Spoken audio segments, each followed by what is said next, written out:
Good morning, नमस्कार, जय हिंद, राम राम सभी प्यारे बच्चों को। कैसे हैं आप सभी? उम्मीद करता हूँ अच्छे होंगे, स्वस्थ होंगे, बेहतर होंगे। मैं आप सभी का एजुकेटर संदीप सिवात स्वागत करता हूँ आप सभी प्यारे बच्चों का आपके अपने बेहतरीन और शानदार लर्निंग प्लेटफॉर्म रोजगार विद अंकित पर। उम्मीद करता हूं आप और आपका परिवार एकदम स्वस्थ होंगे, तंदुरुस्त होंगे, मजे में होंगे। हरियाणा पुलिस की तैयारी में आप जी जान से जुट चुके होंगे। तो जितने भी साथी आज के सेशन में मेरे साथ जुड़ चुके हैं, एक बार फटाफट मेरे को बताइएगा कि ऑडियो वीडियो एकदम परफेक्ट है, क्लियर है, ओके है। और उसके बाद मेरे बच्चों जो अपना टॉपिक चला हुआ था उसको कंप्लीट करते हुए फिर एक नए टॉपिक की शुरुआत करेंगे, जिसमें हम अपने हरियाणा के सभी जिलों की स्थिति के बारे में जानेंगे और साथ के साथ उनका कितना एरिया है, कौन से जिले के पास कितनी जमीन है, कौन से जिले का एरिया कितना है, जहां से पेपर में क्वेश्चन पूछा जाता है, उस नए टॉपिक की शुरुआत करेंगे।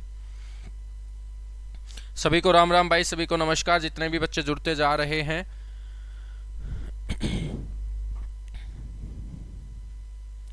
तो मेरे बच्चों देखिएगा, पिछली क्लास में जो टॉपिक हम पढ़ रहे थे वो पढ़ रहे थे हरियाणा के शहरों के उपनाम, जिसमें मैंने गुरुग्राम के सबसे ज्यादा उपनाम आप लोगों को बताए थे।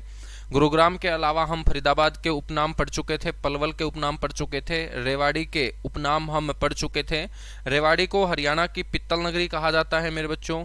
रेवाड़ी को हरियाणा की ब्रास सिटी कहा जाता है। सैनिकों का शहर इसे कहा जाता है, बर्तनों का शहर इसे कहा जाता है, वीर भूमि के नाम से इसे जाना जाता है। इसके अलावा भी मैं आप लोगों को एक दो और उपनाम बताऊं तो बच्चों, रेवाड़ी को अहीरवाल की राजधानी भी कहा जाता है। रेवाड़ी को अहीरवाल की राजधानी, अहीरवाल की राजधानी यानी कि हरियाणा के अंदर अहीर, अहीर का मतलब समझते होंगे यादव लोग बच्चों, उनके ऊपर जो शासन हुआ है इतिहास से ही, वो रेवाड़ी से ही हुआ है। अहीरों की राजधानी इतिहास में भी रेवाड़ी ही रहा। और आज भी हम बात करें तो अहीरों का जो सबसे मेन आप लोगों को पॉइंट हरियाणा में नजर आएगा वो रेवाड़ी ही नजर आएगा। तो इसे अहीरवाल की राजधानी भी कहा जाता है।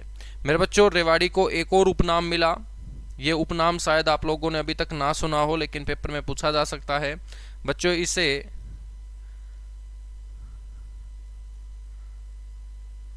हरियाणा का इजराइल भी कहा जाता है। हरियाणा का इजराइल भी इसे कहा जाता है। तो ये भी ध्यान रखना है, एक नया उपनाम है और ये एक प्रकार से ऑथेंटिक डेटा है। हरियाणा का इजराइल किसे कहा जाता है? रेवाड़ी को कहा जाता है। अहीरवाल की राजधानी किसे कहा जाता है? रेवाड़ी को। ठीक है भाई, कॉटन सिटी दोनों है प्रदीप। जब मैंने दोनों आप लोगों को बताया है ना, तो वो दोनों ही होंगे। ठीक है, तो कॉटन सिटी जो होगा वो दोनों ही होंगे। कॉटन सिटी हरियाणा का सिरसा होगा। सिरसा को कॉटन सिटी क्यों बोल दिया? क्योंकि वहां पर कपास का उत्पादन ज्यादा होता है। और हमने पलवल को कॉटन सिटी क्यों बोल दिया? क्योंकि वहां पर कपास का उत्पादन सबसे ज्यादा नहीं होता, लेकिन कपास का व्यापार सबसे ज्यादा होता है। तो जिस प्रकार से शुगर सिटी हमने दोनों को बोला था, रोहतक को भी, पलवल को, ऐसे ही कॉटन सिटी सिरसा और पलवल दोनों कहलाएंगे। लेकिन जब भी कॉटन सिटी ऑफ हरियाणा पूछा जाए, दोनों ऑप्शन में एक साथ आपको नहीं मिलेंगे। या तो ऑप्शन में सिरसा होगा या ऑप्शन में पलवल होगा। ठीक है, तो कंफ्यूज मत होइएगा। हरियाणा का सर इजराइल किस बेस पे बोलते हैं? जिस प्रकार से इजराइल के बारे में हम बात करें कि बहुत सारे दुश्मनों से गिरा हुआ है इजराइल, बहुत सारे दुश्मनों से क्या है, गिरा हुआ है इजराइल। और इजराइल अपने बलबूते मेरे बच्चों उन दुश्मनों से जो है ना, वो अपने आप को बचाए हुए है। तो इतिहास के अंदर हम बात करें तो रेवाड़ी के आसपास का जो इलाका था वो बहुत सारे खतरनाक राजाओं वाला इलाका था।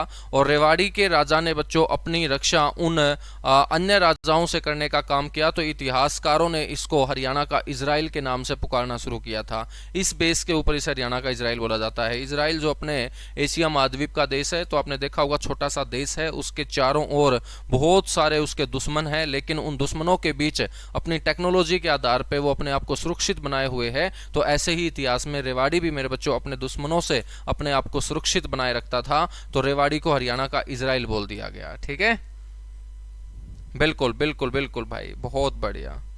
चलेगा, आगे बढ़ेंगे फिर। राम राम भाई, राम राम राम राम।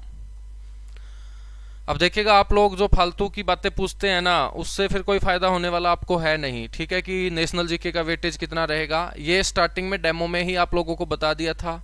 अंकित सर ने भी आपको बहुत अच्छे से समझा दिया था कि कौन से सब्जेक्ट की कितनी वेटेज रहेगी। तो इंडिया जीके की जो वेटेज है वो 10 से 12 क्वेश्चन रहती है, जिसमें आपके हिस्ट्री है, ज्योग्राफी है, पॉलिटी है, मिसलेनियस है, इकोनॉमिक्स पार्ट है, करंट अफेयर है, ये सारा का सारा इंक्लूड होगा। ठीक है, चलेगा बच्चों, आगे बढ़ेंगे। फिर हमने नारनौल के उपनाम पढ़ लिए थे, महेंद्रगढ़ के उपनाम भी हम डिस्कस कर चुके थे, भिवानी के उपनाम भी मेरे बच्चों मैं आप लोगों को बता चुका था। हिसार को सबसे इंपॉर्टेंट हिसार का उपनाम ध्यान रख लेना, एक तो इसे मैग्नेट सिटी बोलते हैं और एक इसे Duke of Wellington of Mughal era के नाम से भी जाना जाता है। रोहतक को हरियाणा का एजुकेशन हब बोलते हैं, तो सोनीपत को मेरे बच्चों हरियाणा की एजुकेशन सिटी कहा जाता है। बल्लभगढ़ के बारे में बता चुका था, आयरन गेट ऑफ दिल्ली से कहा जाता है। बहादुरगढ़ को गेटवे ऑफ हरियाणा या हरियाणा का प्रवेश द्वार कहा जाता है। झज्जर को शहीदों का शहर कहा जाता है। तो झज्जर को मेरे बच्चों और हम बात करें तो इसे जजरी और सुराहियों का शहर भी कहा जाता है, जजरी व सुराही का शहर।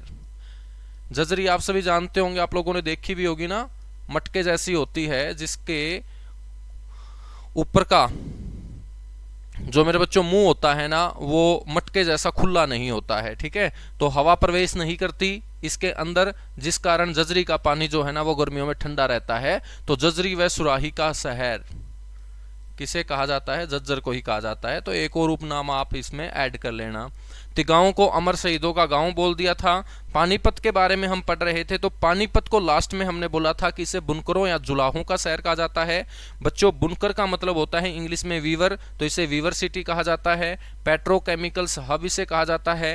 हैंडलूम सिटी यानी कि हाथों से जो आपके दरी गलीचे कंबल बनाए जाते हैं वो हरियाणा में सबसे ज्यादा पानीपत में बनाए जाने के कारण इसे हैंडलूम सिटी बोलते हैं। और ये जो आपके कंबल दरी गलीचे हैंडलूम की चीजें हैं इनको रिसाइकिल के लिए कहाँ बच्चों? पानीपत लाया जाता है। और रिसाइकलिंग का बहुत बड़ा हब होने के कारण इसे कास्ट ऑफ कैपिटल के नाम से भी जाना जाता है मेरे बच्चों। और पानीपत को हम क्या बोलेंगे? पानीपत का एक और उपनाम मैं आपको बताऊं तो इसे नकली सूत का केंद्र भी कहा जाता है, नकली सूत का केंद्र। तो हरियाणा में नकली सूत का केंद्र कौन सा शहर है बच्चों या कौन सा जिला है? तो आप बोलेंगे नकली सूत का केंद्र है पानीपत, ठीक है। तो पानीपत से आगे हम पढ़ना स्टार्ट करते हैं, चलिएगा।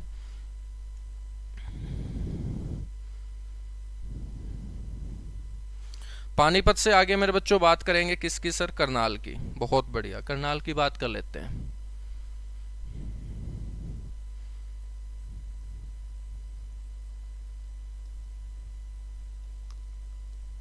करनाल मेरे बच्चों, करनाल को क्या कहा जाता है? सबसे पहले ध्यान रखिएगा कि करनाल विधानसभा क्षेत्र है और करनाल विधानसभा क्षेत्र से वर्तमान में हरियाणा के जो मुख्यमंत्री हैं मनोहर लाल खट्टर, वो क्या है? विधायक हैं। तो बच्चों जब यहां से हरियाणा के मुख्यमंत्री विधायक चुने जाते हैं तो लोगों ने इसे बोलना शुरू कर दिया सीएम सिटी ऑफ हरियाणा। कौन सी city? CM, CM city of Haryana. यानी कि जहां से मुख्यमंत्री विधायक चुना गया हो वो सिटी क्या कहलाएगी? सीएम सिटी कहलाएगी, सीएम सिटी ऑफ हरियाणा। बच्चों इस क्षेत्र को बसाने का काम सूर्यपुत्र कर्ण ने किया था, इसीलिए इसे दानवीर कर्ण की नगरी भी कहा जाता है। दानवीर कर्ण की नगरी किसे कहा जाता है मेरे बच्चों? सर दानवीर कर्ण की नगरी भी करनाल को ही कहा जाता है। और करनाल को अन्य किस उपनाम से जाना जाता है? करनाल को बोलते हैं दान का कटोरा। दान मेरे बच्चों जिससे छिलका उतरेगा तो क्या बनेगा? चावल बनेगा। दान या चावल एक ही बात है। तो दान या चावल का कटोरा, या इंग्लिश में हम बोलेंगे तो क्या कहलाएगा? ये राइस बाउल ऑफ हरियाणा, एक ही बात है। कई बार वो इंग्लिश में छाप देगा, तो इंग्लिश में छाप देगा तो आपको घबराना नहीं है। राइस बाउल ऑफ हरियाणा भी किसे कहा जाता है सर? करनाल को ही कहा जाता है। मेरे बच्चों यहाँ पर खेती बाड़ी से जुड़े हुए बहुत सारे यंत्र बनाए जाते हैं और खेती बाड़ी से जुड़े हुए यंत्र बनाए जाने के कारण इसे बोलते हैं agro hub of Haryana. Agro hub of Haryana भी किसे कहा जाता है sir? Agro hub of Haryana भी करनाल को ही कहा जाता है। ठीक है मेरे बच्चों, करनाल जो है ना वो हरियाणा में सबसे सुंदर शहर है। और करनाल का जो कंपैरिजन है वो लोगों ने किसके साथ कर दिया? फ्रांस की राजधानी पेरिस के साथ कर दिया। तो मेरे बच्चों इसे पेरिस ऑफ हरियाणा के नाम से भी जाना जाता है। हरियाणा का पेरिस कहा जाता है इसे। पेरिस फ्रांस देश की राजधानी है जो सीन नदी के किनारे बसी हुई है और दुनिया को चिल्ला के बोलती है पेरिस की सबसे सुंदर मैं दिखती हूँ। तो विश्व की सुंदरी कहलाती है पेरिस। विश्व की सुंदरी कौन सा शहर है? पेरिस। तो ऐसे ही अपना करनाल भी बच्चों चिल्ला के बोलता है कि हरियाणा में सबसे सुंदर शहर मैं हूं, और सबसे सुंदर होने के कारण इसका कंपैरिजन पेरिस के साथ कर दिया गया और इसको बोला जाना शुरू कर दिया जाता है पेरिस ऑफ हरियाणा। मेरे बच्चों हम बात करें तो अंग्रेजों ने हरियाणा के ऊपर कब्जा जो किया था ना, वो 1803 में किया था। 1803 के अंदर एक मैं आप लोगों को संधि पढ़ाऊंगा इतिहास में, जिसको सुरजीअंजन गांव की संधि बोलते हैं, जो 30 दिसंबर 1803 को हुई थी अंग्रेजों और मराठों के बीच। और इस संधि के तहत उत्तर भारत का जीता हुआ अक्षेत्र मराठों ने अंग्रेजों को दे दिया था।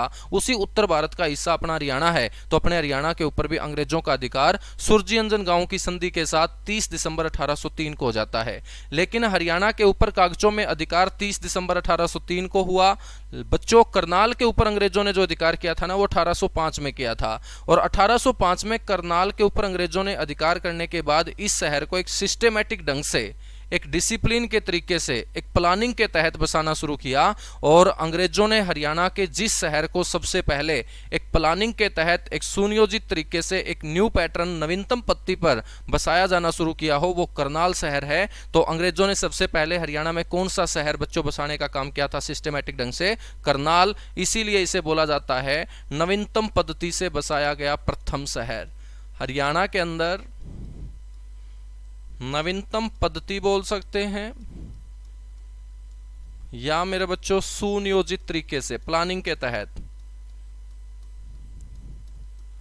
नवीनतम पद्धति से या सुनियोजित तरीके से बसाया गया, ये क्या होगा? प्रथम शहर होगा सर। तो ये करनाल के उपनाम सारे के सारे आप लोगों को ध्यान रखने हैं। रख लोगे ध्यान? बिल्कुल बच्चों, बहुत बढ़िया, बहुत अच्छे, बहुत अच्छे, बहुत अच्छे। यहाँ पर लिबर्टी जूता बनाने का कारखाना भी है। बिल्कुल मेरे बच्चों, ठीक है। तो वो हम उद्योगों में पढ़ेंगे, उद्योगों के अंदर पढ़ेंगे हम। बहुत बढ़िया भाई, बहुत बढ़िया। मैं आप लोगों के कमेंट देखता रहता हूं। आप लोग जो टॉपिक चल रहा हो ना, वहां से जो कोई इश्यू आता है तो वो आप डिस्कस किया करो, ठीक है। आगे भागने की कोशिश मत किया करो मेरे बच्चों। सारे की सारी चीजें आपकी डे बाय डे क्लियर होती चली जाएंगी, ठीक है। तो जब RWA पे तुम आए हो तो टेंशन फ्री हो के आप पढ़ते रहो। आपसे ज्यादा जिम्मेदारी हम टीचरों के ऊपर है, क्योंकि हम भी चाहते हैं कि ज्यादा से ज्यादा बच्चा यहाँ से पढ़कर नौकरी लगे और उसके बाद सम्मान समारोह में आप लोगों को फिर हम बुलाएं, ठीक है ना बच्चों। तो आपसे ज्यादा जिम्मेदारी जो है ना, वो टीचरों की है। आपकी जिम्मेदारी इतनी बनती है कि जितना पढ़ाया जाता है वो अगले दिन बहुत अच्छे तरीके से आप लोग कवर करके आएं, और कोई डाउट आता है तो वो डाउट आप जिस भी सब्जेक्ट का है उस टीचर से आप डिस्कस करें। तो सारी की सारी चीजें हैं, agriculture, animal husbandry, IPC, CRPC, सारी की सारी चीजें कवर होंगी। हरियाणा जी के history, geography, polity, maths, computer, reasoning, English, ठीक है बच्चों। करनाल के बाद हम बात करेंगे फिर किसकी बात करेंगे? करनाल के बाद सर हम बात कर लेते हैं कुरुक्षेत्र की। बिल्कुल मेरे बच्चों, कुरुक्षेत्र की बात करेंगे। कुरुक्षेत्र को क्या कहा जाता है? कुरुक्षेत्र को मेरे बच्चों एक तो कहा जाता है धर्मनगरी, हरियाणा की धर्मनगरी, क्योंकि सबसे ज्यादा जो धार्मिक तीर्थ स्थान है वो कहाँ है? कुरुक्षेत्र के अंदर है। और कुरुक्षेत्र के अंदर जो तीर्थों की संख्या बताई जाती है वो 360 बताई जाती है। इसीलिए मेरे बच्चों कुरुक्षेत्र को 360 तीर्थों का क्या कहा जाता है सर? संगम भी कहा जाता है। 360 तीर्थों का संगम मेरे बच्चों कुरुक्षेत्र, ठीक है। कुरुक्षेत्र को और क्या कहा जाता है? कुरुक्षेत्र को कहा जाता है city of parks, city of parks, ठीक है मेरे बच्चों। बगीचों का शहर हम बोल सकते हैं, क्योंकि यहाँ पर 3 बड़े पार्क स्थित हैं, जिसमें एक का नाम है हर्षवर्धन पार्क, हर्षवर्धन पार्क, एक का नाम है तपोवन पार्क, तपोवन पार्क, एक का नाम है मेरे बच्चों पुरुषोत्तम पार्क।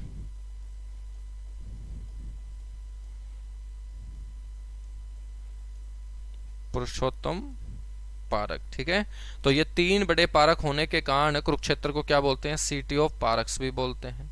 उसके बाद मेरे बच्चों इसे क्या कहा जाता है? कुरुक्षेत्र को और वैदिक सभ्यता का पालना कहा जाता है। वैदिक सभ्यता कब स्टार्ट हुई थी?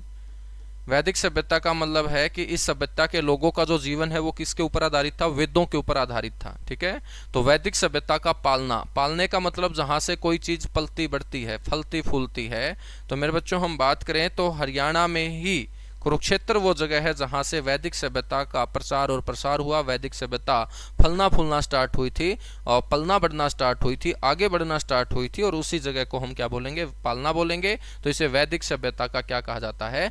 पालना कहा जाता है। तो ये कुरुक्षेत्र के क्या होंगे? उपनाम होंगे। इसे धर्मनगरी बोलते हैं, इसे वैदिक सभ्यता का पालना बोलते हैं, 360 तीर्थों का संगम बोलते हैं, सिटी ऑफ पारक्स के नाम से जाना जाता है। ठीक है, और इसे कहा जाता है कुरुओं की भूमि या कुरुओं का क्षेत्र। तो कुरुओं का जो क्षेत्र होगा वो क्या होगा? कुरुक्षेत्र होगा मेरे बच्चों। कुरुओं का क्षेत्र क्या कहलाएगा? कुरुक्षेत्र कहलाएगा। कुरुक्षेत्र का ही एक शहर है पेहवा। पेहवा भी आप लोगों ने खूब सुना होगा। बिल्कुल सुना है सर, पेहवा। और पेहवा कहाँ है? कुरुक्षेत्र में है सर। तो मेरे बच्चों पेहवा जो है कुरुक्षेत्र जिले का हिस्सा, जो विधानसभा क्षेत्र भी है, ये पितरों के श्राद्ध के लिए जाना जाता है। किसके लिए फेमस है ये पितरों के श्राद्ध के लिए।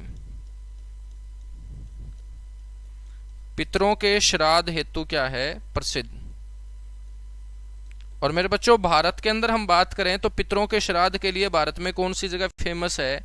बिहार राज्य के अंदर उस जगह का नाम है गया।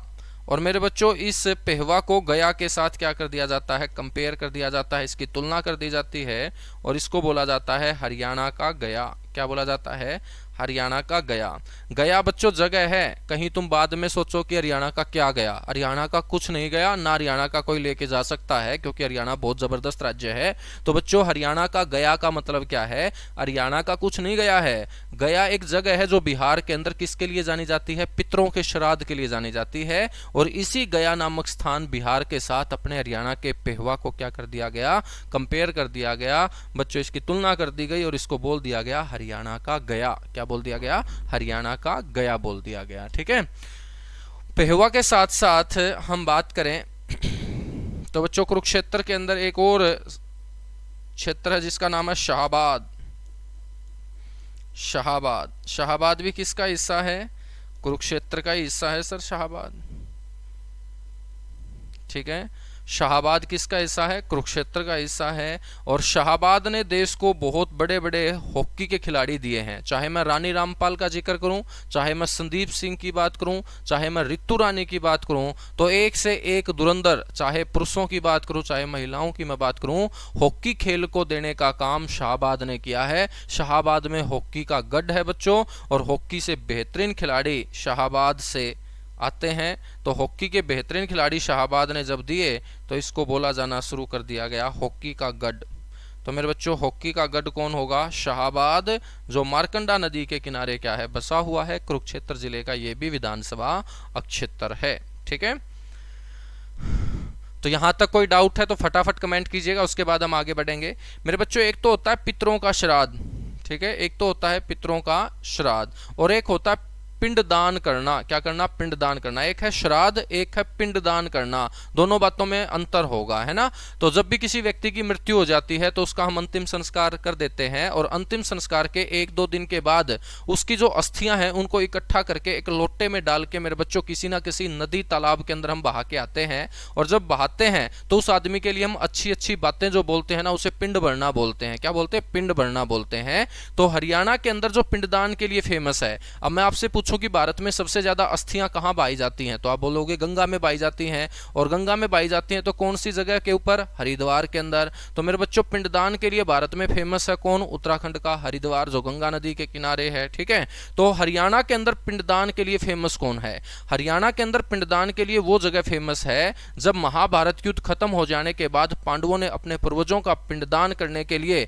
12 वर्ष तक सोमवती अमावस्या का इंतजार उस जगह के ऊपर बैठकर किया था। और जब सोमवती पूर्णवती अमावस्या आई थी 12 साल के बाद, तो मेरे बच्चों उन्होंने अपने पूर्वजों का पिंडदान उस तालाब के अंदर करने का काम किया था। और वो तालाब जींद जिले की धरती के ऊपर बना हुआ है और उसी जगह को बोलते हैं पांडु पिंडारा। क्या बोलते हैं? पांडु पिंडारा। पांडवों के द्वारा जो अपने पूर्वजों के पिंड भरे गए उस जगह को हम क्या बोलते हैं? पांडु पिंडारा। और पांडु पिंडारा जींद का कंपैरिजन कर दिया गया किसके साथ? हरिद्वार के साथ, और उसको बोला जाता है हरियाणा का लघु हरिद्वार। क्या बोला जाता है? हरियाणा का लघु हरिद्वार। ठीक है बच्चों।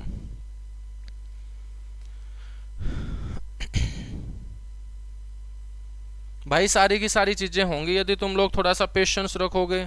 अब चिल्लाते रहोगे तो फिर देखिएगा मजा नहीं आएगा ना। मतलब जो चीज चल रही है तुम उसका आनंद नहीं उठाते, जो चीज चल रही है उसका आनंद उठाया करो मेरे बच्चों। चीजें आसान होती जाएंगी तुम्हारे लिए जिंदगी में। अब अपना यही तो है कि जो प्रेजेंट है उसको भूल के हम पास्ट और फ्यूचर इसी की चिंता में है। तो जो ये चल रहा है एक बार यहां से चीजें देखिएगा, आगे क्या करवाना है वो मेरे ऊपर छोड़ दीजिएगा। मैंने बोला है कि आपका 20 में से 20 के 20 क्वेश्चन ठीक मैं करवाऊंगा, एक क्वेश्चन भी इधर उधर नहीं जाने दूंगा। जब इतनी बात मैं पहली क्लास में बोल चुका हूं तो मेरे हिसाब से आपका कोई डाउट बचना नहीं चाहिए। और फिर भी यदि आपका डाउट है तो मेरे हिसाब से वो आपकी आदत ही है कि भाई ऐसा बोलते रहें। मेरे सारा माइंड में है मेरे को क्या कराना है, क्या नहीं कराना, कब करवाना है, कब नहीं करवाना, सारी बातें ठीक है मैंने आपको बता दिया है। तो आप थोड़ा सा पेशेंस रखोगे ना तो मजा आएगा। जो प्रेजेंट में चीजें चल रही हैं अब इनके ऊपर ध्यान नहीं दोगे तो आगे आने वाली 3-4 क्लासों में फिर तुम पूछोगे कि सर हरियाणा का इजराइल क्यों बोलते हैं रेवाड़ी को। जब मैं अब बता रहा हूं अब तुम्हारा ध्यान नहीं है तो ये समस्याएं जो है ना वो आपके साथ फिर बढ़ती चली जाएंगी और रिजल्ट की तरफ फिर तुम नहीं जाओगे ना। तो मेरे छोटे भाई बहनों इतना ही बोलता हूं कि आप मेरे साथ चलते रहिएगा, सारी की सारी चीजें कवर कराऊंगा। बिल्कुल ईमानदारी से मैं पढ़ाता हूं, हमेशा पढ़ाता हूं और आप लोग भी ईमानदार रहिएगा, आप भी पढ़ते रहिएगा है ना। कोई चीज नहीं छोड़ूंगा मैं, मेरे साथ ले जाके करूंगा क्या, सारी की सारी चीजें कवर कराऊंगा। Agriculture, animal husbandry, IPC, CrPC, सब चीजें, हरियाणा करंट अफेयर। ठीक है अब हम बात करते हैं बच्चों, मैंने बताया आपको कि एक जगह है पांडु पिंडारा, और पांडु पिंडारा कहाँ है सर? जींद के अंदर, बिल्कुल। और पांडु पिंडारा जो जींद के अंदर है ना, इसको क्या बोलेंगे? इसको बोलेंगे हरियाणा का लघु हरिद्वार। क्योंकि पिंडदान के लिए कौन फेमस है? हरिद्वार। और हरियाणा में कौन फेमस है बच्चों? पांडु पिंडारा। तो इसको बोल दिया गया हरियाणा का लघु हरिद्वार। ठीक है मेरे बच्चों, जींद के अंदर एक और गांव है हाट गांव। कौन सा गांव? हाट गांव। और ये हाट गांव कहाँ है सर? हाट गांव भी जींद के अंदर है। और ये जो हाट गांव है जींद के अंदर, तो इसे पता है क्या कहा जाता है? इसको कहा जाता है मेरे बच्चों 68 तीर्थों का संगम। 68 तीर्थों का संगम क्यों कहा जाता है? ये जो हाट गांव की धरती है ना मेरे बच्चों, ये एक ऋषि से संबंधित है और उस ऋषि का नाम है दधीची।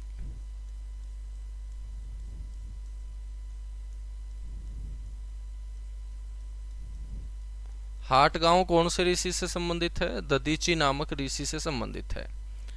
बताया जाता है कि एक बार भगवान से राक्षस का वध नहीं हो रहा था तो किसी ने बताया कि ये राक्षस ऐसे नहीं मरेगा, इस राक्षस का जो वध है वो इस दधीची नाम की ऋषि की हड्डियों के अंदर छिपा हुआ है। हड्डियों में कैसे छिपा हुआ है? तो उस व्यक्ति ने भगवान को बताया कि दधीची नाम के ऋषि जो है ना, उनके शरीर की हड्डियों से आपको एक अस्त्र बनवाना पड़ेगा और उसी अस्त्र से इस राक्षस का जो वध है वो निश्चित है। भगवान आते हैं दधीची ऋषि के पास और दधीची ऋषि को बोलते हैं कि आपको मेरे साथ चलना पड़ेगा, आपके मैं प्राण लेने आया हूं, क्योंकि यदि आप प्राण नहीं देंगे, यदि आप अपना शरीर मेरे को नहीं देंगे तो इस सृष्टि को बचाना बड़ा मुश्किल हो जाएगा, क्योंकि राक्षस का जो वध है वो हो नहीं रहा और वो पूरे के पूरे संसार को डे बाय डे बहुत ज्यादा नुकसान पहुंचा रहा है। तो मेरे बच्चों, दधीची नाम के ऋषि ने बोला कि इससे अच्छी बात हो ही नहीं सकती कि खुद भगवान चल के मेरे को लेने आए हैं। यदि मैं आज नहीं जाऊंगा तो वैसे भी मैं बूढ़ा हो चुका हूं, 3-4 साल बाद आप मेरे को वापस ऐसे ही बुला लोगे। तो दधीची नाम के ऋषि ने मेरे बच्चों जब भगवान ने इनसे हड्डियां दान में मांगी तो इन्होंने हड्डियां दान में देने का फैसला कर लिया था। लेकिन ददीची नाम के ऋषि ने बोला कि मेरी जो हड्डियां हैं वो एक भगवान के हाथ में जाएंगी, तो मैं अपने आप को पहले पवित्र करना चाहता हूं। और ददीची नाम के ऋषि ने 68 अलग अलग जगह से मेरे बच्चों पानी मंगवाकर स्नान करने का काम किया था। और ददीची नाम के ऋषि ने स्नान करने के लिए जो भारत के अलग अलग 68 धार्मिक जगह से पानी मंगवाकर स्नान किया, तो बच्चों स्नान जहां पर किया वो धरती कितने तीर्थों का संगम बन जाएगी? 68 तीर्थों का संगम। और इसी गांव की धरती के ऊपर ददीची नाम के ऋषि ने भगवान को अपनी हड्डियां दान में देने से पहले 68 अलग अलग जगह से पानी मंगवाकर स्नान करने का काम किया था। और इस धरती के ऊपर जब 68 जगह से मंगवाया गया पानी गिरता है तो यह संगम हो जाती है कितने तीर्थों का? 68 तीर्थों का। तो 360 तीर्थों का संगम कुरुक्षेत्र कहलाता है। 68 तीर्थों का संगम कौन कहलाता है? हाटगांव जींद। और हाटगांव जींद मेरे बच्चों कौन से ऋषि से संबंधित है? ददीची ऋषि से संबंधित है। यह भी आपको पता होना चाहिए, ठीक है। हरियाणा का मुगल द्वीप बोलेंगे थानेसर को मेरे भाई। हरियाणा का जो मुगल द्वीप है वो थानेसर को बोलेंगे, ठीक है। उसके बारे में भी बात करेंगे।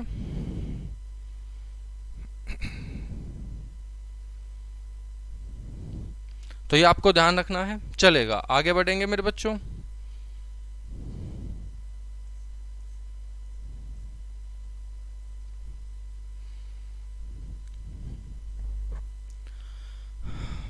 अब हम बात कर लेते हैं थानेसर। थानेसर जो है ना,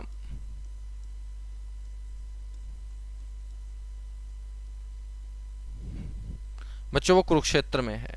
थानेसर नाम से ही पता चल रहा है कि ये ईश्वर का स्थान है, क्योंकि इसका प्राचीन नाम क्या होता था? स्थानेश्वर। तो थानेसर का जो प्राचीन नाम था वो क्या था मेरे बच्चों? इसका जो पुराना नाम था ना वो क्या रहा है सर? स्थानेश्वर रहा है। स्थानेश्वर। और स्थानेश्वर का मतलब क्या होगा? ईश्वर का स्थान। तो सबसे पहले एक तो इसे बोलेंगे ईश्वर का स्थान। ईश्वर का स्थान बोलेंगे एक तो इसे। और मेरे बच्चों हम बात करेंगे तो थानेसर को क्या कहा जाता है? हरियाणा का मुगल द्वीप कहा जाता है, या मुगलों का द्वीप। हरियाणा का मुगल द्वीप या इसे मुगलों का द्वीप कहा जाता है।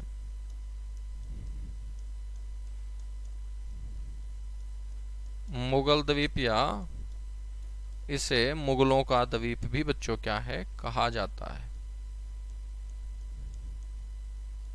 आई बात समझ में? बहुत बढ़िया, चलेगा। फिर आगे बढ़ेंगे बच्चों। कुरुक्षेत्र के बाद बात करेंगे सर किसकी? कैथल की।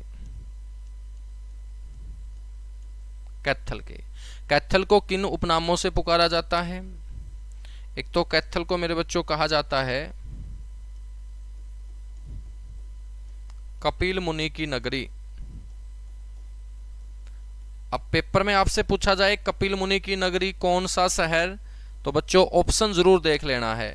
यदि ऑप्शन में कलायत दे रखा हो ना, तो कैथल का कलायत सही मायने में कपिल मुनि की नगरी है। लेकिन कलायत ऑप्शन में नहीं दे रखा है, तो कलायत कौन से जिले में आता है? कैथल में। तो कलायत की धरती किसकी धरती मानी जाएगी? कैथल की धरती। तो बच्चों कैथल को भी हम कपिल मुनि की नगरी बोल देते हैं, लेकिन तब बोलते हैं जब ऑप्शन में क्या ना हो? कलायत ना हो, ठीक है। तो जीके के अंदर जो भी आंसर दिया जाता है वो ऑप्शन को देख के दिया जाता है। ऑप्शन देख कर ही आप लोगों को डिसाइड करना पड़ेगा कि आंसर क्या बनेगा, है ना।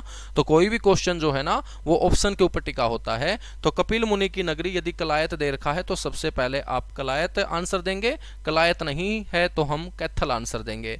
मेरे बच्चों हम बात करें तो इसी कैथल की धरती के ऊपर बताया जाता है माता अंजनी ने भगवान हनुमान को जन्म देने का काम किया था। तो बच्चों इसीलिए इसे हनुमान की जन्म स्थली के नाम से भी जाना जाता है। हनुमान जी की जन्म स्थली के नाम से भी इसे क्या है? जाना जाता है। माता अंजनी ने यहीं पर बच्चों भगवान हनुमान को जन्म दिया था। और ये बात कौन बताता है? ये बात बताता है वायु पुराण। और वायु पुराण को ही हम शिव पुराण भी बोलते हैं। तो चाहे वायु पुराण हो चाहे शिव पुराण हो, उसी में ये बात लिखी गई है कि माता अंजनी ने भगवान हनुमान को जन्म देने का काम हरियाणा के कैथल में ही किया था। ठीक है बच्चों, चलेगा, आगे बढ़ेंगे। फिर कैथल को और क्या बोलेंगे? भगवान हनुमान हमारे वानर रूपी भगवान थे। तो बच्चों ये वानरों की भूमि रहा है। इसे वानरों की भूमि के नाम से भी क्या है, जाना जाता है। वानरों की भूमि किसे कहते हैं, कैथल को ही बोलते हैं सर। और कैथल को मेरे बच्चों किस नाम से पुकारा जाता है, कैथल को नवग्रह कुंडों की छोटी काशी कहा जाता है सर। नवग्रह कुंडों की छोटी काशी, क्योंकि मैंने आप लोगों को बताया था कि यहाँ पर 9 कुंड स्थापित किए थे युधिष्ठिर ने भगवान श्री कृष्ण के कहने पर, और इन्हीं 9 कुंडों के आसपास बसा हुआ क्षेत्र क्या कहलाता है, आज का कैथल कहलाता है। तो इसे नवग्रह कुंडों की छोटी काशी के नाम से मेरे बच्चों जाना जाता है। तो ये कैथल के क्या होंगे, उपनाम होंगे। ठीक है, कैथल के बाद हम बात करेंगे, कैथल के बाद हम बात करेंगे मेरे बच्चों अंबाड़ा की।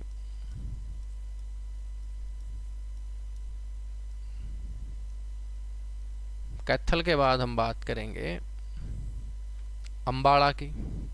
अंबाड़ा में आपको ध्यान रखना है कि अंबाड़ा को किस उपनाम से जाना जाता है। एक तो इसे कहा जाता है हरियाणा की विज्ञान नगरी, science city of Haryana.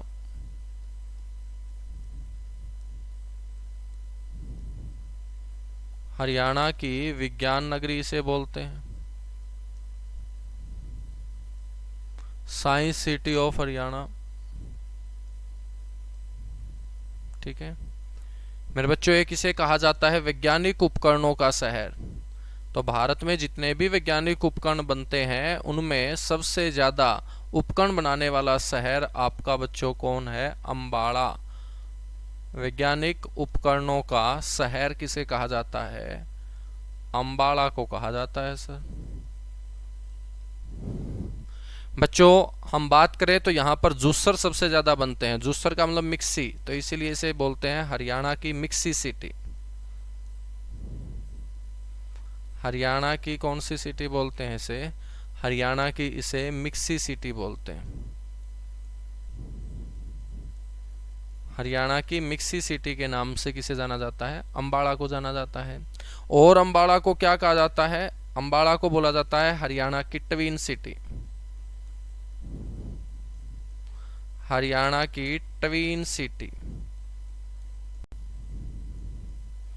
Twin city, twin का मतलब क्या होगा, जुड़वा।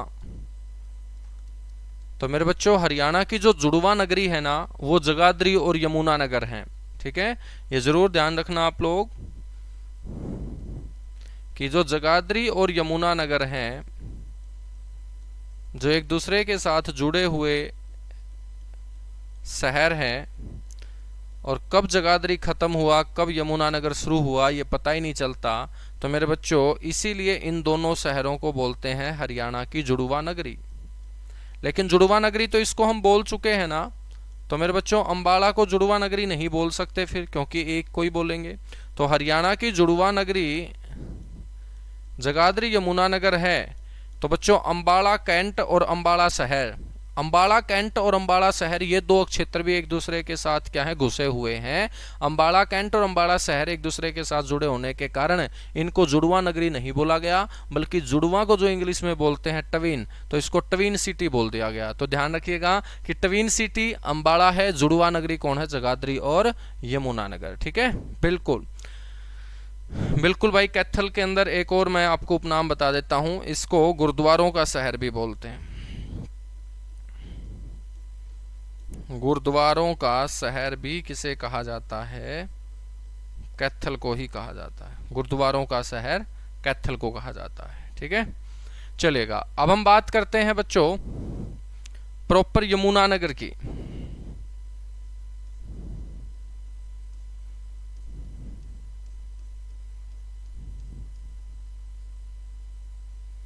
यमुनानगर की, यमुनानगर जो है, यमुनानगर को हम बोलेंगे पेपर सिटी या कागज नगरी। हरियाणा की पेपर सिटी या हरियाणा की कागज नगरी किसे कहा जाता है मेरे बच्चों, यमुनानगर को कहा जाता है। ठीक है, तो हरियाणा की पेपर सिटी या इसे कागज नगरी के नाम से जानते हैं। यमुनानगर के साथ साथ ध्यान रखना है, यमुनानगर के अंदर एक जगह है बनसंतोर, बनसंतोर यमुनानगर। और बनसंतोर यमुनानगर जो है बच्चों, ये महाभारत काल में राजा हुए हैं शांतनु, राजा शांतनु। राजा शांतनु की मेरे बच्चों ये राजधानी बताया गया है। तो राजा शांतनु की राजधानी किसे कहा जाता है? बनसंतोर को कहा जाता है बच्चों, ठीक है। यमुनानगर का एक इलाका जो हमेशा ही बारिश के लिए जाना गया, नाम उसका है छछरौली। छछरौली कहाँ पड़ता है सर? छछरौली यमुनानगर में ही पड़ता है, छछरौली यमुनानगर में ही पड़ता है। और छछरौली यमुनानगर हम बात करें तो आज़ादी के बाद अपने पंजाब और हरियाणा वाले क्षेत्र में सबसे ज़्यादा वर्षा के लिए जाना जाता था। और उस समय भारत में सबसे ज़्यादा वर्षा के लिए जो फेमस था वो चेरापूंजी था। तो छछरौली का कंपैरिजन लोगों ने चेरापूंजी के साथ कर दिया और इसको बोल दिया हरियाणा का चेरापूंजी। तो हरियाणा का चेरापूंजी किसे कहा जाता है सर? हरियाणा का चेरापूंजी कहा जाता है छछरौली यमुनानगर को, छछरौली यमुनानगर को। अब मेरे बच्चों बात करते हैं यमुनानगर का जगाधरी। जगाधरी यमुनानगर दोनों को जोड़ के तो बोलते हैं जुड़वा नगरी। अब हम बात करते हैं जगाधरी यमुनानगर की। तो जगाधरी यमुनानगर भी बर्तन बनाने के लिए जाना जाता है, जैसे रेवाड़ी हमने पढ़ा था। और यहाँ पर भी मेरे बच्चों पित्तल के बर्तन बहुत ज़्यादा बनते हैं। और पित्तल के बर्तन ज़्यादा बनने के कारण इसे भी क्या बोलते हैं? पित्तल नगरी बोलते हैं। अब आप बोलोगे कि सर ऐसा क्या हुआ, हमने रेवाड़ी को भी पित्तल नगरी बोल दिया, तो इसको भी पित्तल नगरी बोला जाता है। लेकिन दोनों ऑप्शन में एक साथ नहीं मिलेंगे। आपसे क्वेश्चन इस लैंग्वेज में पूछा जाएगा कि जगाधरी को निम्नलिखित में से किस उपनाम से जाना जाता है, तो वहां मिले पित्तल नगरी, तो मेरे बच्चों इसे बोलते हैं हरियाणा की पित्तल नगरी, ठीक है। हरियाणा की पित्तल नगरी रेवाड़ी को भी बोलते हैं, हरियाणा की पित्तल नगरी जगाधरी को भी बोलते हैं, क्योंकि जगाधरी भी पित्तल के बर्तन बनाने के लिए जाना जाता है मेरे बच्चों। और हम बात करेंगे फिर किसकी बात करेंगे सर? पंचकुला की बात कर लेंगे। चलो पंचकुला की बात कर लेते हैं।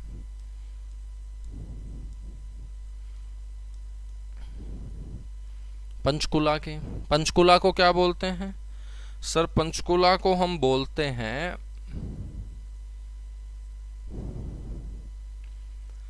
चंडीगढ़ की सोलर सिटी। हरियाणा की सोलर सिटी कौन? गुरुग्राम। लेकिन चंडीगढ़ की सोलर सिटी कौन? पंचकुला।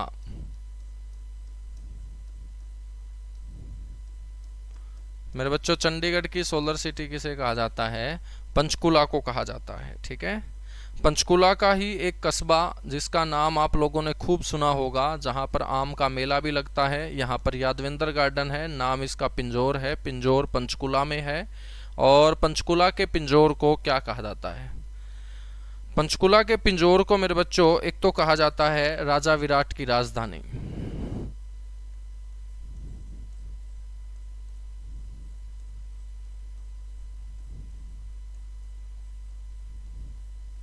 इसे राजा विराट की क्या कहा जाता है? राजा विराट की राजधानी कहा जाता है, ठीक है।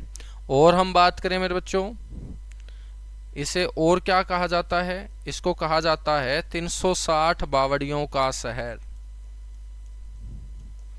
360 बावड़ियों का नगर। मेरे बच्चों बावड़ियों का नगर हमने किसको बोला था? नारनौल को। लेकिन यहाँ पर भी बावड़ियां बनी हैं। अब बावड़ी का मतलब है मिट्टी के कटने से बनने वाला गड्ढा।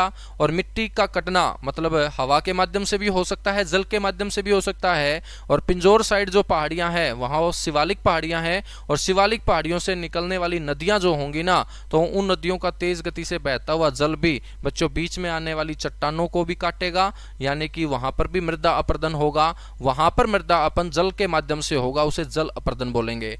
महेंद्रगढ़ साइड जो अपरदन हो रहा है वो हवा के माध्यम से हो रहा है, उसे वायु अपरदन बोलते हैं। और शिवालिक क्षेत्र में बच्चों अपरदन जो होगा, मिट्टी का जो कटाव होगा, भूमि का जो कटाव होगा, वो जल के माध्यम से होगा। तो वो कौन सा अपरदन होगा? वो जल अपरदन होगा, ठीक है, जल अपरदन होगा। तो इसे हम 360 बावड़ियों का नगर बोलेंगे, क्योंकि बताया जाता है कि पिंजौर में पहले 360 के आसपास बावड़ियां इस प्रकार से बनी थी, नेचुरल तरीके से बनी थी, तो इसे 360 बावड़ियों का नगर बोल दिया गया। बच्चों पिंजौर के बाद हम चर्चा करते हैं किसकी? पंचकुला का एक और कस्बा है रायपुर रानी। आप लोगों ने सुना होगा रायपुर रानी, बिल्कुल सुना है सर, रायपुर रानी पंचकुला। और इस रायपुर रानी पंचकुला के अंदर बच्चों हरियाणा सरकार एक बहुत बड़ी क्या बना रही है, नैनो सिटी। और नैनो सिटी बनाए जाने के कारण इसको क्या बोल दिया गया, हरियाणा की नैनो सिटी। तो लगभग 10,000 एकड़ भूमि के ऊपर हरियाणा सरकार सबीर भाटिया के साथ मिलकर हरियाणा सरकार सबीर भाटिया के साथ मिलकर लगभग 10,000 एकड़ के ऊपर यहाँ पर नैनो सिटी बना रही है। तो इसीलिए इसे क्या बोल दिया, हरियाणा की नैनो सिटी बोल दिया। हरियाणा की नैनो सिटी किसे बोलते हैं हम, रायपुर रानी पंचकुला को। यहाँ तक बातें क्लियर हुई, फटाफट बताइएगा बच्चों। उसके बाद जो एक दो और उपनाम बचे हैं उनको और कवर कर लेते हैं और अपना ये टॉपिक हो जाएगा कंप्लीट।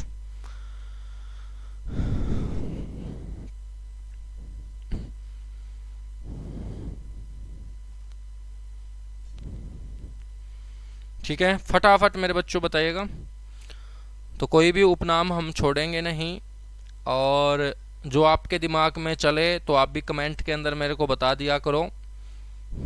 आपके दिमाग में कुछ भी चल रहा हो हरियाणा जीके को लेकर बच्चों, जो टॉपिक चल रहा है उससे रिलेटेड, तो सारे के सारे जो है ना मिलके अच्छी तैयारी करेंगे, बेहतरीन। एक भी क्वेश्चन अपना दाएं बाएं नहीं निकलना चाहिए, सीधा गोला जो है ना वो करेक्ट ऑप्शन पे जाना चाहिए। गुड़गांव को पार्क सिटी नहीं बोलते हैं भाई, park city of Haryana Kurukshetra को ही कहा जाता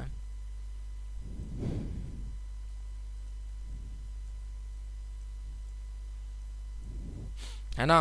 अब जो है ना वो आपको अपने आप क्वेश्चन नहीं बना लेने हैं, ठीक है। जैसे क्या है कि सबसे ज्यादा कुत्ते हरियाणा के अंदर गुरुग्राम में पाले जाते हैं, तो कई बच्चों ने लिख रखा है कुत्तों की नगरी गुरुग्राम, ठीक है।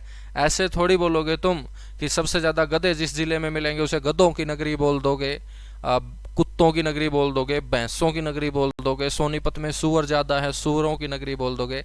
ऐसे उपनाम नहीं दिए जाते हैं, ठीक है। आप अपनी तरफ से खुद क्वेश्चन मत बनाओ, ऐसे क्वेश्चन पेपर में नहीं पूछे जाने वाले। तो जो मैं बता रहा हूँ ना उसको फोकस कीजिएगा, है ना। हरियाणा जीके को खुद ही आप बड़ा मत करो। मैंने बताया भी था कि आपके आस पड़ोस में यदि कोई मंदिर है कहीं, तुम उस मंदिर को भी किताब में लिख लेते हो। वो मंदिर है तो फेमस होना चाहिए, ठीक है। दूर दूर तक मेरे बच्चों वो फेमस होना चाहिए। वहाँ पर भीड़ जो है ना, साल में जो मेला वहाँ लगता होगा वहाँ अच्छी खासी नज़र आनी चाहिए। पूरे हरियाणा के लिए जो फेमस होगा वही हरियाणा जीके में क्या होगा, इंक्लूड होगा।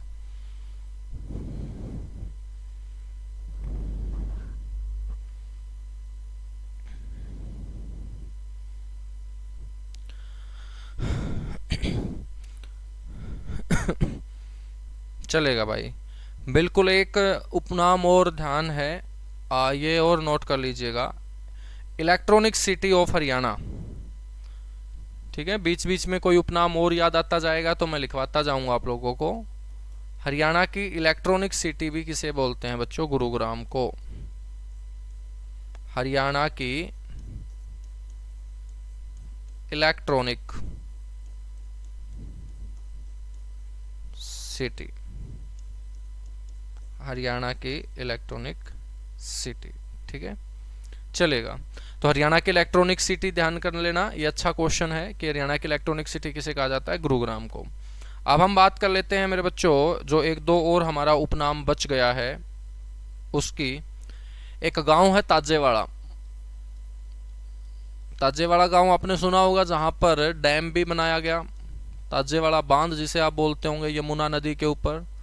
और ताजेवाड़ा गांव जो है ना बच्चों वो यमुनानगर में है। इस यमुनानगर के ताजेवाड़ा गांव को पता है किस नाम से जाना जाता है, इसको जाना जाता है hidden paradise of Haryana. The hidden paradise, the hidden paradise of Haryana, यानी कि मेरे बच्चों हरियाणा का छिपा हुआ स्वर्ग, हिंदी में बोल सकते हैं इसे हरियाणा का छिपा हुआ स्वर्ग।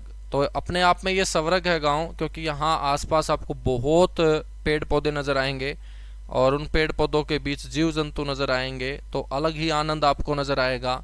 और आपकी ज़िंदगी में कितनी भी भड़क क्यों ना हो बच्चों, इस ताजेवाड़ा गांव के अंदर जाके आप अपने आप को उन भड़क से दूर रखोगे। मतलब जहां ज़िंदगी में भड़क नहीं होती ना, उसी को स्वर्ग बोलते हैं। कहीं तुम सोचो स्वर्ग कुछ और होता है।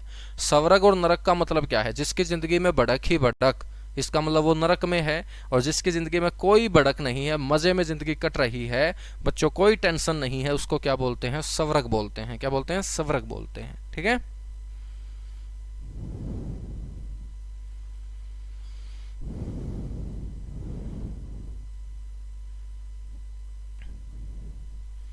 बिल्कुल भाई। सर बुक की कोई ज़रूरत है क्या? अब बुक की ज़रूरत तो आप लोगों को देखनी है कि किसी किताब के अंदर इतने उपनाम मिल जाएं तो वो किताब आपके लिए अच्छी है। और मेरे अकॉर्डिंग इतने उपनाम आपको नहीं मिलेंगे। जितना कंटेंट मैं पढ़ाऊंगा मेरे बच्चों, इतना आपको किताबों में नहीं मिलेगा। तो मेरे अकॉर्डिंग फिर किताबों से कोई इतना प्रेम आपको नहीं करना है, प्रेम आपको क्लास से करना है। ठीक है। तो खुद अपने हाथ अपनी किताब लिखेंगे। तो यदि तुम अच्छे अच्छे नोट्स बना रहे होगे ना, तो खुद तुम हरियाणा जीके की किताब लिख दोगे बच्चों। उसके बाद हम बात करते हैं तोसाम। तोसाम सुना है तुम लोगों ने? तोसाम बिल्कुल सुना है सर। तोसाम के अंदर बहुत ऊंची पहाड़ी है जिसके ऊपर बाबा मुंगीपा का मंदिर बना हुआ है। ये तोसाम जो है ना बच्चों, ये भिवानी जिले का हिस्सा है। किसका हिस्सा है? भिवानी जिले का हिस्सा है। और इस तोसाम वाली जगह के ऊपर बच्चों पृथ्वीराज चौहान 12वीं सदी के अंदर जब भी इस तोसाम के आसपास के लोगों के बीच कोई मतभेद हो जाता था, मनमुटाव हो जाता था, तो बच्चों वो सारी बिरादरी को इकट्ठा करके बच्चों उन लोगों को फैसला सुनाने का काम किया करता था। तो जब फैसला सुनाएगा तो फैसला या न्याय कहाँ होता है? कचहरी के अंदर। तो तोसाम की जो बरादरी है ना, इसको पृथ्वीराज चौहान की कचहरी के नाम से जाना जाता है। पृथ्वीराज चौहान की कचहरी के नाम से इसे जाना जाता है। ठीक है। तो इस प्रकार से सारे के सारे उपनाम हमारे आ चुके हैं। ये सारे के सारे उपनाम आप लोगों को ध्यान रख लेने हैं। अब हम बात करेंगे अपने हरियाणा के जो 22 ज़िले हैं, उन 22 ज़िलों का जो क्षेत्रफल है, एरिया है, वो कितना है। तो हरियाणा के 22 ज़िलों का क्षेत्रफल मैं आप लोगों को पढ़ा रहा हूँ। तो मेरे बच्चों देखिएगा, सारे के सारे जिलों के उपनाम हम पढ़ चुके हैं। सिरसा के उपनाम हम पढ़ चुके हैं, फतेहाबाद के उपनाम पढ़ चुके हैं, हिसार के उपनाम पढ़ चुके हैं, भिवानी के उपनाम। चरखी दादरी को कोई उपनाम नहीं मिलता है। महेंद्रगढ़ के उपनाम, रेवाड़ी के उपनाम, नूह के कोई उपनाम नहीं है। पलवल के उपनाम पढ़ चुके हैं, फरीदाबाद के, गुरुग्राम के, झज्जर के। रोहतक के उपनाम मेरे बच्चों हमने पढ़े हैं क्या? रोहतक को एक तो हमने क्या बोला था? हरियाणा का एजुकेशन हब बोला था। एक बच्चों रोहतक को क्या कहा जाता है? हरियाणा की राजनीतिक राजधानी इसे बोलते हैं। तो रोहतक का एक उपनाम और मैं आपको बता देता हूं।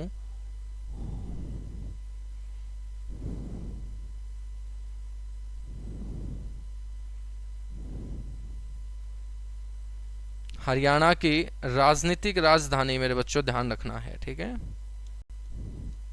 हरियाणा की आर्थिक राजधानी कौन सी? गुरुग्राम। तो हरियाणा की राजनीतिक राजधानी, पॉलिटिकल कैपिटल ऑफ हरियाणा बच्चों वो रोहतक होगा।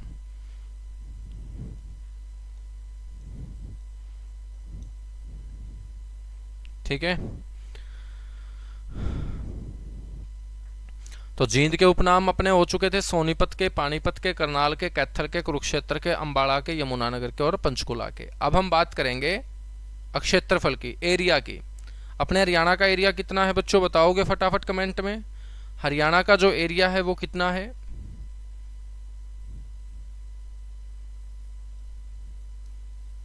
हेडिंग डालिएगा, हरियाणा के सभी जिलों का क्षेत्रफल। कौन से जिले के पास कितनी जमीन है, जो पेपर में पूछी जाती है बच्चों।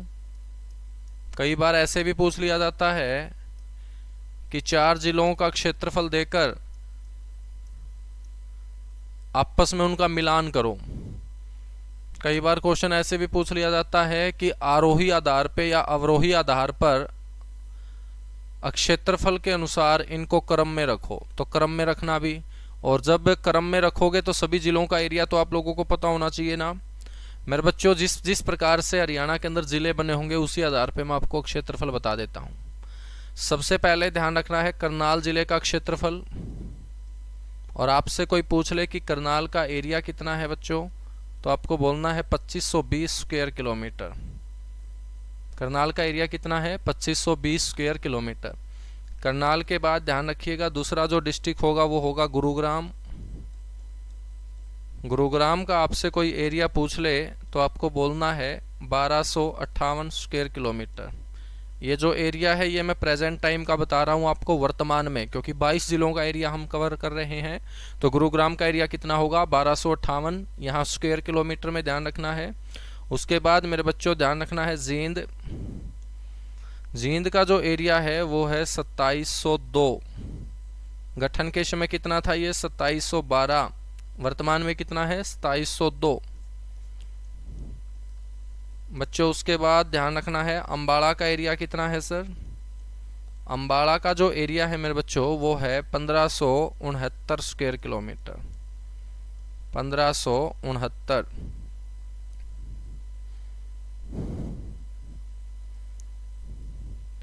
या मेरे बच्चों 1574।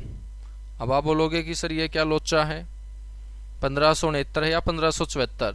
तो बच्चों मैंने आपको बताया है कि जब इस प्रकार की सिचुएशन आ जाए ना तो बिल्कुल एक्यूरेट जो होगा, ऑफिशियल जो डाटा होगा, सरकार ने जो लिख रखा है वो ये है।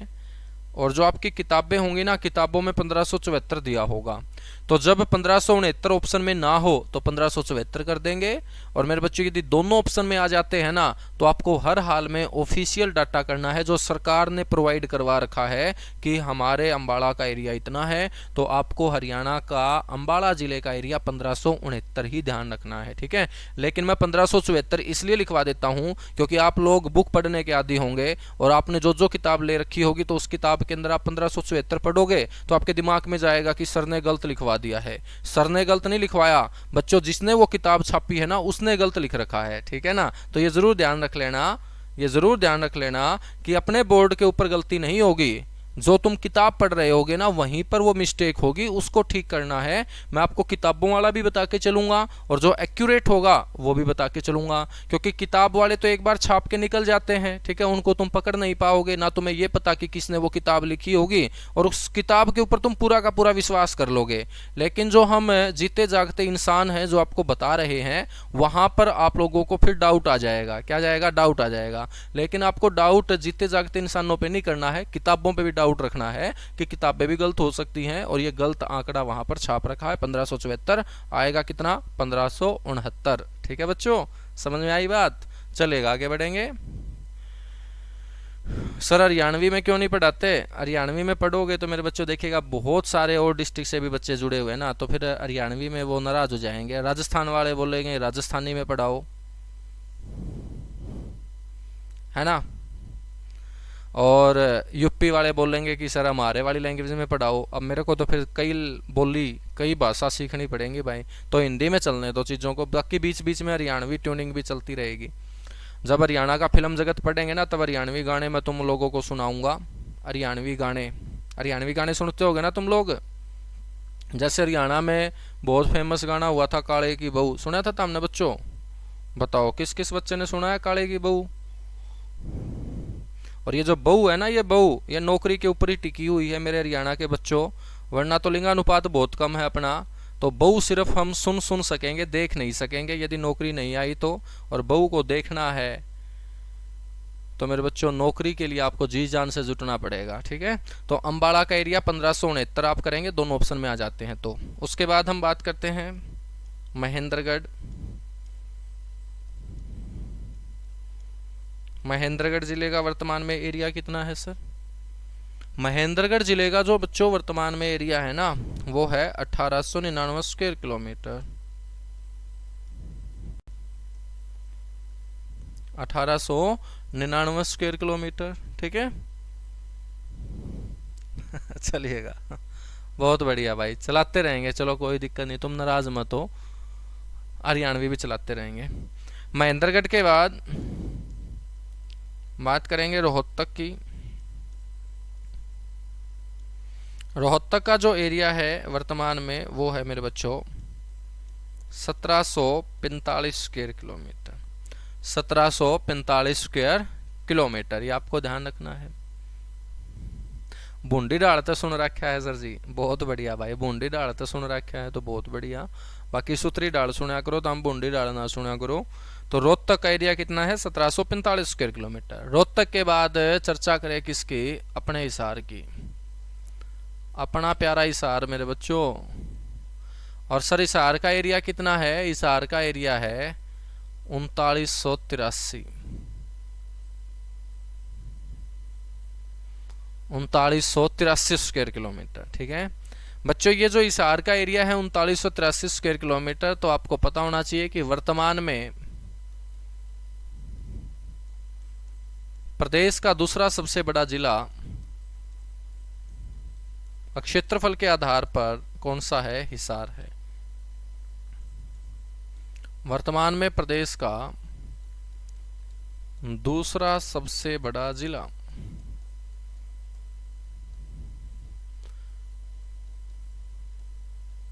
वर्तमान में प्रदेश का दूसरा सबसे बड़ा जिला कौन सा है सर, हिसार है। ठीक है, तो सबसे बड़ा कौन सा होगा, वो सिरसा होगा, उसको हम आगे पढ़ेंगे। हिसार के बाद मेरे बच्चों बात करते हैं भिवानी की। सर भिवानी जिले का जो एरिया है वो कितना है। भिवानी मेरे बच्चों आप सभी को पता होगा कि चरखी दादरी जब इससे जिला बनता है तो इसका एरिया क्या हो जाता है, कम हो जाता है। जब चरखी दादरी भिवानी में इंक्लूड था, दोनों एक ही जिला होते थे, तो भिवानी हरियाणा का सबसे बड़ा जिला हुआ करता था। लेकिन भिवानी से 1 दिसंबर 2016 को चरखी दादरी नया जिला बना दिया गया, तो भिवानी का एरिया प्रेजेंट टाइम में कितना आ चुका है, 3283 स्क्वायर किलोमीटर। और ये बच्चों तीसरा सबसे बड़ा जिला है हरियाणा का, हिसार के बाद भिवानी। ठीक है, भिवानी के बाद हम बात करते हैं सोनीपत की।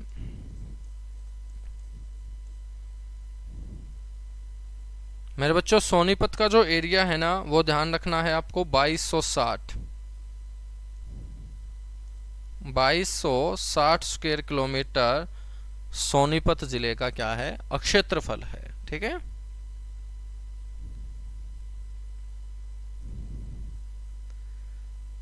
ठीक है, बहुत बढ़िया भाई, बहुत बढ़िया। सोनीपत के बाद हम बात करेंगे किसकी सर, सोनीपत के बाद बात कर लेते हैं सर हम, किसकी बात करोगे तुम,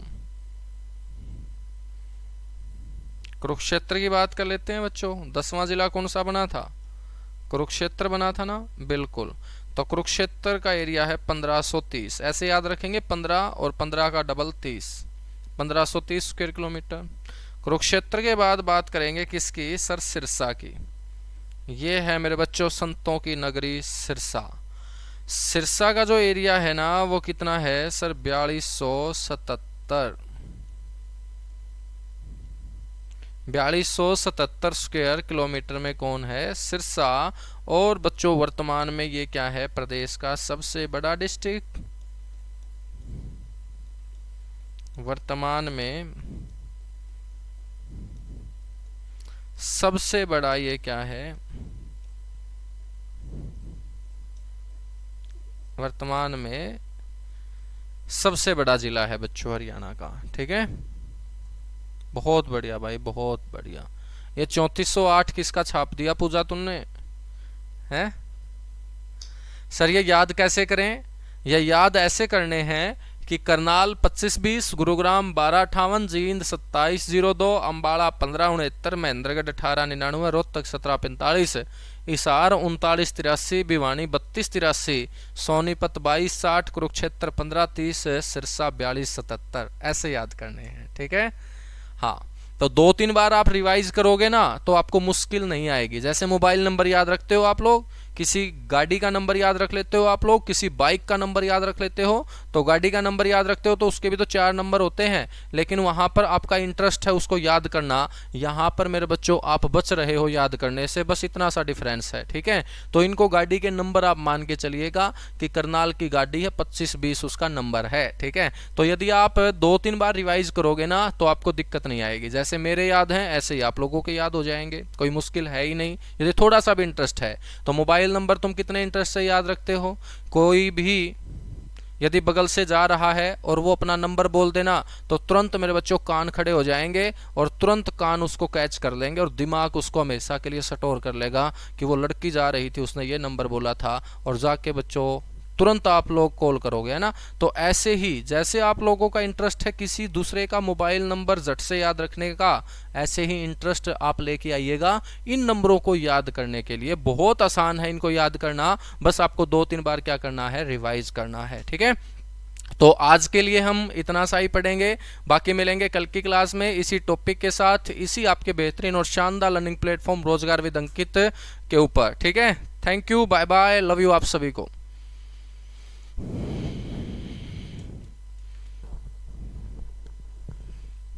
नहीं मेरे बच्चों, भिवानी का 3408 नहीं है, गूगल के ऊपर नहीं देखना, भिवानी डिस्ट्रिक्ट की वेबसाइट पे जाके देखना है, पूजा। ठीक है, पूजा आर्य। तो जो किताबों में लिख रखा है उन किताबों को साइड में रख के अपने वाले जो कंटेंट है उसके ऊपर विश्वास कीजिएगा, नौकरी आएगी, पक्का आएगी। चलेगा, थैंक यू।